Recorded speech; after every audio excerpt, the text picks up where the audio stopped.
maybe you can lift it up. So No, Am I because then good? it'll cover your face. I'm really loud, so I don't necessarily need this.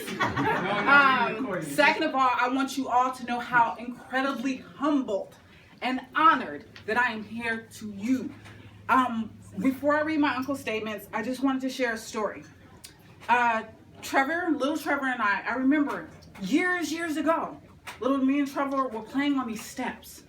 And I don't know, it's probably an ANC meeting, but I remember just looking out, and I'm sure many of you guys were there. And it was just such a humbling experience to be here again in front of the same people that fought alongside with my aunt and my uncle. A little bit closer? Yeah. I'm not as loud as I thought I was. There's people way back there. Okay. And they're recording it too, so. I want to apologize Closer. to many of you for the millennials' absence in this movement that you started for us. And I need you to teach me how to teach my child, how to teach others.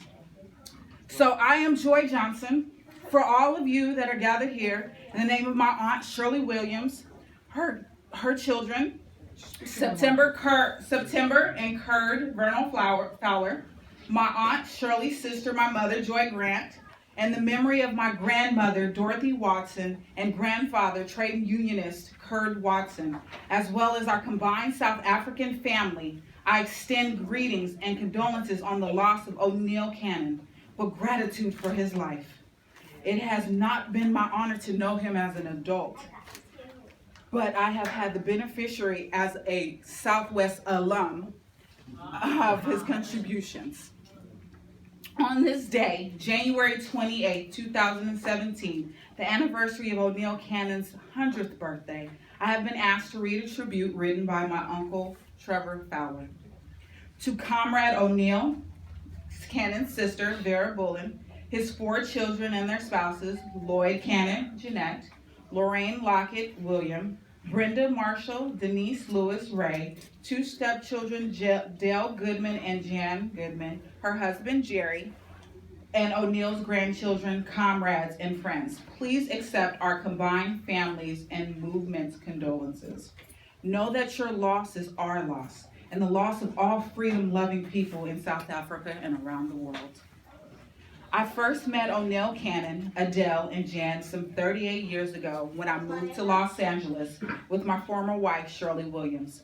I was in exile from apartheid South Africa, a member of the African National Congress of South Africa, ANC, a fighter of freedom in South Africa. It was through this struggle for liberations of South Africa that I came in contact with Oneil, Adele, and Jan Goodman. It is through many engagements on this platform, including at 1251 St. Andrews and at Oneil and Adele's home, that I came to understand that Oneil was a true internationalist and supported our struggle against apartheid, which was later declared by the United Nations as a crime against humanity. Oneil understood the trade union principle. Any injury to one is an injury to all. Our interaction with Oneil, Adele, Jan, and Jerry have not only been at the political level, but through family interaction. The first home we owned in Los Angeles at 1417 Ridgeway in Echo Park was bought from Jan Goodman. Shirley also worked with Tamkin, Goodman, and Vasquez as she sought to change careers to her legal profession. The great friendship exhibited by Oneil Cannon's family demonstrates that at the center of political struggle is a great heart. Giving of oneself not only for political transformation, but also small contribution that change the lives of individuals. Thank you, Oneil, and may your family continue with the spirit of your big heart. Allow me to return to the political arena and the lessons for all of us from Oneil's life.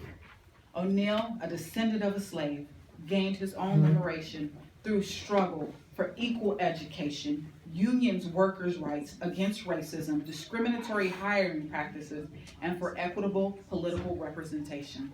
But most of all, the struggle for society that transcends race, creed, and cultural differences. It is the same understanding that exists 10,000 kilometers away in South Africa. The victory over apartheid, the freedom to vote in a democracy, is only the beginning of a struggle to eradicate poverty, inequality, and a better life for citizens. In the words of the father of democratic South Africa, Nelson Mandela, for to be free is not merely to cast off one's chains, but to live in a way that respects and enhances the freedom of others. Oneil Cannon lived his life by this creed. Amba, Khalid, Rabola, Sentel, Comrade Oneil. Go well, rest in peace, Comrade Oneil. From Trevor, Fowler, and family. Thank you.